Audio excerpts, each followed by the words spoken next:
Book Talk. So I am here in my little scribe fit to tell you my thoughts on Fourth Wing. So I actually finished the first book yesterday. I don't know if you can see like all my little tabs in there that I marked off. I did do like a light purple for Violet, but yeah, finished the first one. I really, really loved it. This was absolutely a 5-star read, if not a 6-star read for me. I had put this off for a long, long time for a couple of reasons. One being that when I read a series, I am just the type of person that, as long as the series is completed or there's multiple books out, I want to read them back to back. I don't want to break them up with other things. Interconnected standalones are kind of an exception to that, but when it comes to like a series with a continuous plot, the same characters, I want to read as much of that series as I can at once. So that was one of the reasons why I had put this off for so long. The other reason I had put it off for so long is just because it is obviously a really, really, really popular and very, very hyped book series. And I think there were parts of me that was scared in equal measure that it either wouldn't live up to the hype and I would be wasting my time and money, or that it was going to be so good that it was going to just ruin every other book for me forever and ever. So that was why I put it off for so long.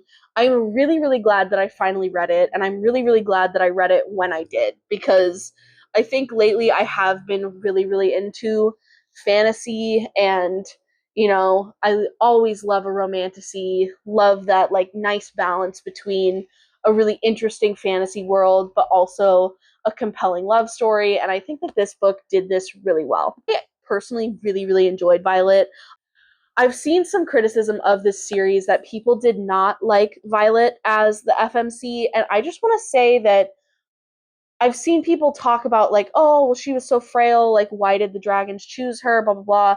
The whole point is that it's not just about physical strength. The whole point is that she is really intelligent and she is a compassionate and good person, and that her strengths lie outside of just the physicality on the battlefield. So I think that people are kind of missing what is a very integral part in this story, because as you get to the end, especially, no spoilers for this part of the review, but as you get to the end, especially, it's very, very clear that knowledge is knowledge is the power in this book, and that is a major central theme in this. And I feel like a lot of people who don't like Violet are kind of missing that. So obviously in this book, it is romantasy. We're not just talking about Violet. We are also talking about Xaden.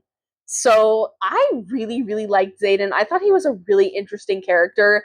I will say the bonus chapters at the end of this were like, I was like giggling and kicking my feet. Like, I wish that they had been included in the main part of the book, because seeing stuff from his perspective and his internal monologue is, it just makes me like him so much more. Like, not that I ever didn't like him, because I do like him, but I just love like a dual POV, and I love knowing what is happening in the head of this scary, broody man. So I will also say I absolutely loved the dragons.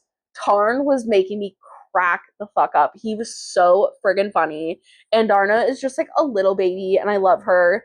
And then in Xaden's in the like bonus chapters, when you get to hear Sigale talking, and her and the way that I hope I'm saying her name right. I did look it up, and that's what I think her name is pronounced as. I'm sorry if I'm wrong, but her internal monologue, like, she's really funny too.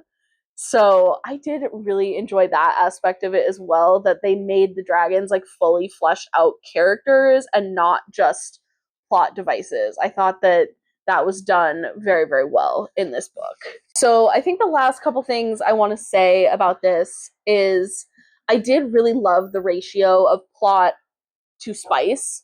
I thought that there was a lot of yearning, especially on Violet's part from the beginning, which was really interesting. It definitely made it more exciting when the spice did happen. But I think given the story and all of the in like intricacies and all the things that are happening in here with all the different characters, I am kind of glad that this wasn't too spice heavy, because I feel like it might have taken away from the rest of the world building and everything else happening in this book. So I thought it was a great ratio of spice to plot and storytelling. Um so when we get to the end, this may have some minor spoilers. I'm gonna be super vague, but we get to the end, there are two plot twists. And one was kind of the plot twist where I had kind of been expecting it. Like, Rebecca Yarros did a great job of like planting the seeds, you know, that would result in what happens at the end. So that I was expecting, and I feel like it was done really well, and there was enough foreshadowing, and it just made sense. There is a second plot twist at the very end, and I personally did not see that coming. I don't know if that was just me. I think at some point I probably will reread this book, and maybe I'll see if I picked up, if I just missed those little seeds the first time. But yeah, the second plot twist, I was like, what the fuck? Like, where did this come from? But yeah, overall, I thought this was a really enjoyable book. I am really excited to get into Iron Flame. If you did watch this whole kind of rambly video, thank you so much for watching. I hope that you enjoyed it, and I hope that you will hang out with me as I continue my Fourth Wing Empyrean series journey. So, thanks again for watching, and I'll see you in the next one. Bye!